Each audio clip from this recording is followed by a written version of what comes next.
ہر نبی کو جو معجزہ دیا گیا ہے اس دور کی مطابقت میں دیا گیا تاکہ اس دور کے فخر کو توڑے. تو اس لیے نبی علیہ السلام کی امت کو بھی چاہیے کہ دور کے چیلنج کو سمجھے، اس کو قبول کرے اور پھر اس کے مقابلے کے اندر اپنی زندگی لگا دے. لیکن کوئی بھی اس کے لیے تیار نہیں ہے. ہر بندہ شارٹ کٹ کے چکر میں ہے اور امت کا اجتماعی مفاد اس کی ترجیح رہی نہیں ہے بلکہ ایک ثانوی حیثیت اختیار کر گئی ہے. ہر بندہ یہ سوچتا ہے کہ میں نے اچھا گھر کیسے بنانا ہے، ہر بندہ یہ سوچتا ہے کہ میں نے زیادہ سے زیادہ پیسے کیسے جمع کرنے ہیں، چونکہ اس معاشرے میں جینے کے لیے اچھا گھر، زیادہ پیسے، مال دولت، گاڑیاں یہی چاہیے، اور ساری دوڑ زندگی کسی کے لیے لگی ہوئی ہے. جو ہماری ترجیح ہے دین وہ تو نہیں ہے. میں آپ کو صرف ایک مثال دیتا ہوں. حضرت صہیب رومی روم سے آئے تھے اور مکۃ المکرمہ میں قیام کیا اور پھر حضور کی قربت اختیار ہوئی، اسلام کی دولت نصیب ہوئی تو بہت بڑے مالدار بن گئے. ایک بہت اچھا گھر بنایا انہوں نے اور اس کے اندر سونا چاندی اور پھر غلام لونڈیاں سب کچھ ہو گیا. ادھر ہجرت ہو گئی.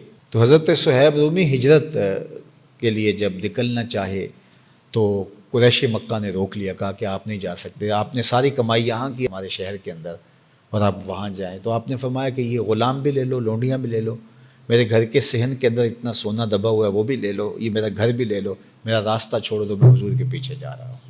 تو میرا اگر گھر کینٹ میں ہے، میرا اگر گھر کسی اچھی سوسائٹی میں ہے تو کیا میں اس کو چھوڑ سکتا ہوں؟ میں اگر اپنے آپ سے سوال کروں، میں اپنے آپ سے سوال کروں کہ اگر ایسے حالات آ جائیں تو میں تو 100 بار سوچوں گا. میری ترجیح تو مادیت ہی ہوگی سب کچھ. تو پھر ہم سوچیں کہ ہم کھڑے کہاں ہیں، تو وہ جذبہ بھی مفقود ہو گیا.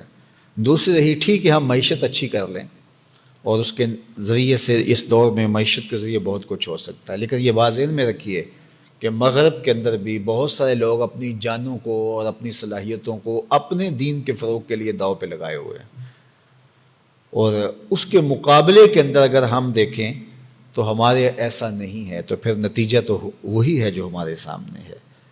تو آج معیشت کا جو حال ہے، اور پھر اس وقت جو اتحاد امت کی ضرورت تھی اس سے ماضی میں بھی ایسی تھی، یعنی یہ وہ جہت ہے کہ جس پر اسلام نے بہت زور دیا ہے.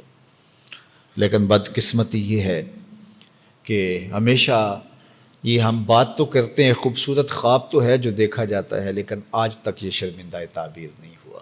اتحاد کی عملی صورت اس طرح نہ بھی بن سکے، کوئی برداشت کی کیفیت ہی بن جائے.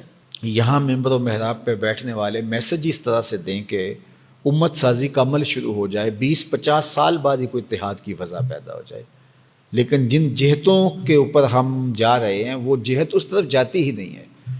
سعدی نے کہا تھا ترسم نرسی بقابا اعرابی کی راہ کہ تو می روی بترکستان است. اے دیہاتی مجھے تیری حالت پہ ترس آتا ہے، جس راستے پہ تو چل کے جا رہا ہے یہ کعبے کو تو نہیں جاتا، یہ تو ترکستان کو جاتا ہے. تو ہم جن خطوط پہ گامزن ہیں، چل رہے ہیں، تو وہ خطوط ہی اس نتیجہ خیزی کی طرف نہیں جا رہے ہیں. تو پھر جو ہونے والا ہے وہ بہت اہم ہے. قوموں کے جب اخلاق بگڑ جائیں تو قومیں اپنا وجود کھو دیتی ہیں. معیشت بھی اس دور میں بہت بڑی چیز بن گئی ہے، لیکن اس سے بڑی کہیں بڑی اخلاقیات اور اقدار ہیں.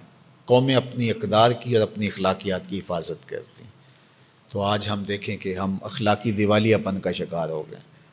اللہ تعالیٰ محفوظ فرمائے. لوگ اس بات پہ بات کر رہے ہیں کہ کہیں ملک دیوالیہ نہ ہو جائے. اس سے بڑا بحران اخلاقی دیوالیہ پن ہے جو ہو چکا ہے اور اشروں سے ہو چکا ہے. آپ سیاسی زندگیوں کا نظم دیکھ لیں، ممبر و محراب سے اٹھنے والی آوازیں دیکھ لیں. اس کو نہ محسوس کرے تو الگ بات ہے. وہ ایک گاڑی کے پیچھے لکھا تھا کہ عقل نہ ہو تو موجیں موجاں، تو وہ الگ بات ہے.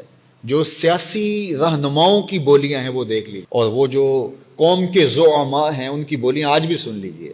تو جب قوم کا یہ اجتماعی مزاج ہوگا تو اخلاقی دیوالیہ پن قوم کا ہو چکا ہے، اخلاقی طور پہ دیوالیہ ہو چکی ہے.